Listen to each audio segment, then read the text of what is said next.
Good morning, everybody. Good morning, Dave. Hey. My name is Dave Robishaw. I'm in the Division of Marketing with the Virginia Department of Agriculture.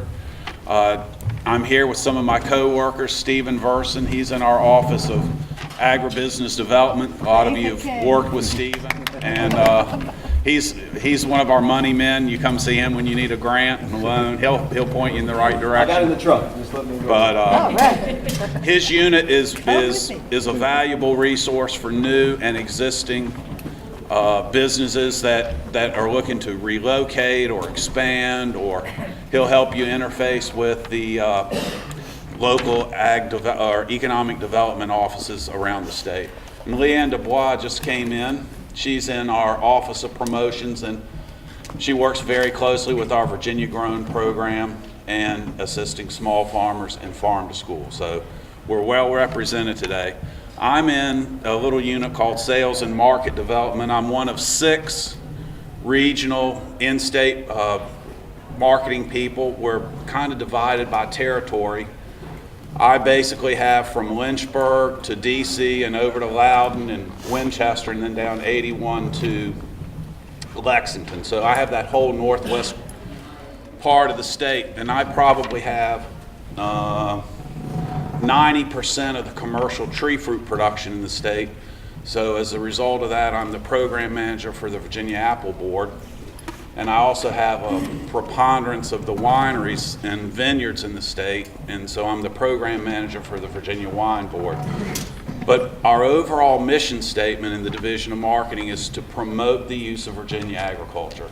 So Susan asked me to mention a couple of the things we do, trade show related. So we have a couple that are geared towards specialty foods. The department actually will buy space at the Fancy Food Show. There's 2 of them, one in San Francisco and one in New York. And so we'll buy a area of the show and then open it up for some of the Virginia producers that don't have that kind of money to buy a spot. So we'll take 10 or 15 of our companies out there and let them get in front of the buyers. We also do every 2 years in March, we have our food and beverage show. So we'll rent a spot in the Richmond Convention Center.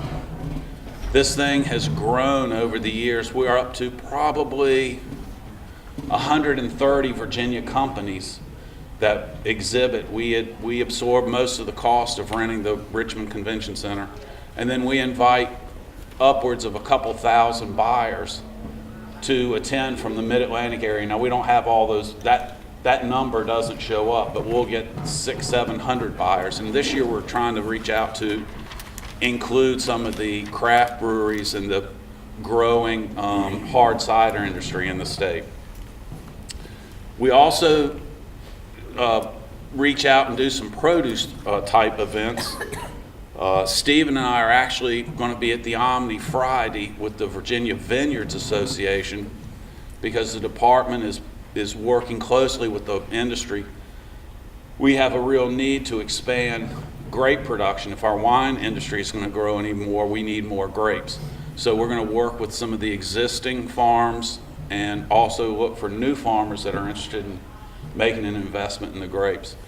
And I also attend the Midwestern Produce Conference in Chicago, and it's usually held in conjunction with the National Apple Conference. But the first speaker today, Gary LaRue, talked about 3,000 acres of pumpkins primarily. Well, I mean, we have pumpkin production all across the state, but most of the commercial wholesale production comes from down in Southwest Virginia. But how this all ties together as a result of the department having a booth at the Midwestern show, we met a company out of the Chicago area that I can't tell you how many loads of pumpkins they have purchased from Southwest Virginia as a result of the contact we made. That's basically what we do, is if we can take the producer and introduce him to the buyer, we're kind of like matchmakers. We don't assist in any negotiation or pricing or anything like that, but if we can open the door, and as a result, this farm is not only buying pumpkins, but have started buying other vegetables and is even looking to establish an office in the state of Virginia so that they can reach out and purchase even more product. And we do lots of other types of marketing. We have online, we have guides we publish.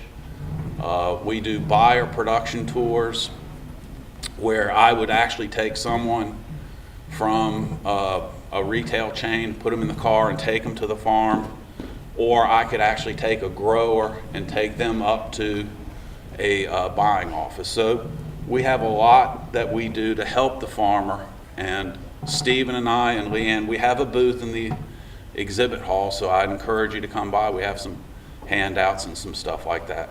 And that's all I have, unless somebody has a question. I don't have a question, but I work at the Lynchburg Animal Health Lab, and I'm a VDACS worker. Yay! I don't know. They let me loose today, which is kind of scary, but I like getting out of the lab, and it's slow to start now, so I thought I'd come up and introduce myself to people. I'm more of like, I do a lot of goat parasitology, we do the food safety testing, and our lab is the one lab where the cheese things are done in our wing, in our, there's 5 sister labs. We do water safety testing for bacteria and things like that, so I thought it'd be interesting just to see who you all were and introduce myself to y'all and questions about that. I focus mainly myself on animal safety, but we also do the water like interesting to produce and producers. Anyway, if you have any lab questions, feel free to. I've been with the department 18 years. We have 3 divisions in animal.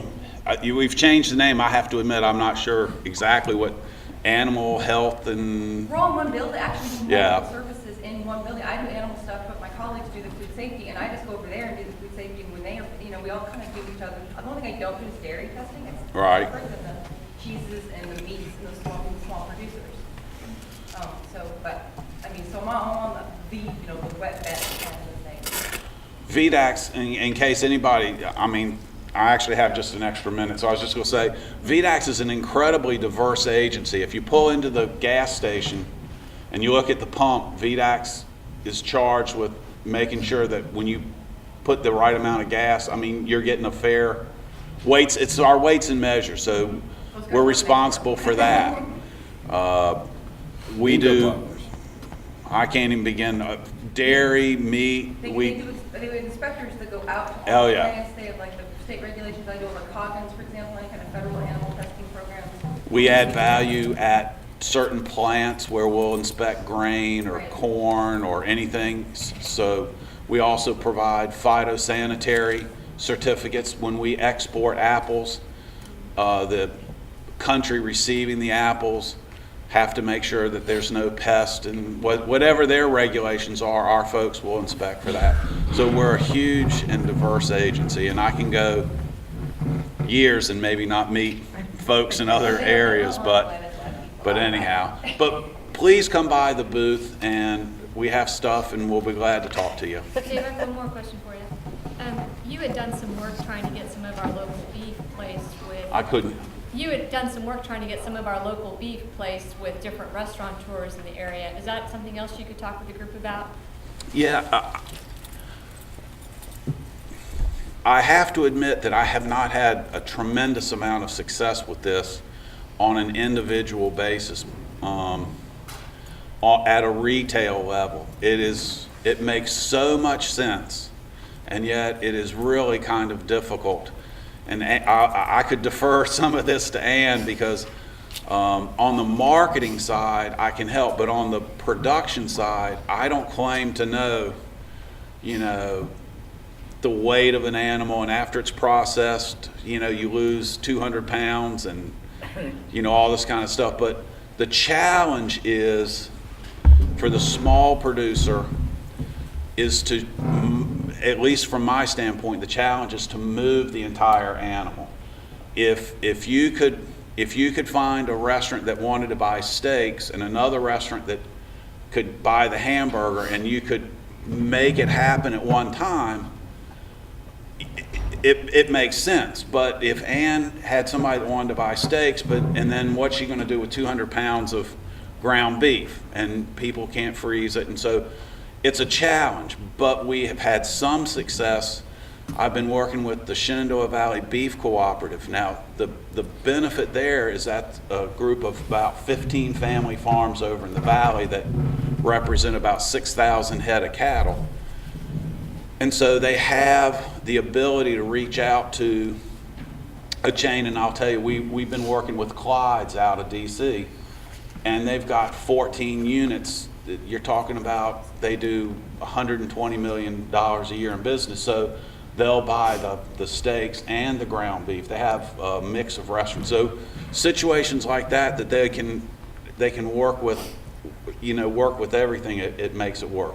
But it is something that, it just makes so much sense if we could just get past this logistical kind of issue. And it's something that, and I'm not saying to put Lisa on the spot, but I know the Food Hub has taken a look at this, and some other people have taken a look. And over time, we're going to make it happen, but it's going to be kind of baby steps.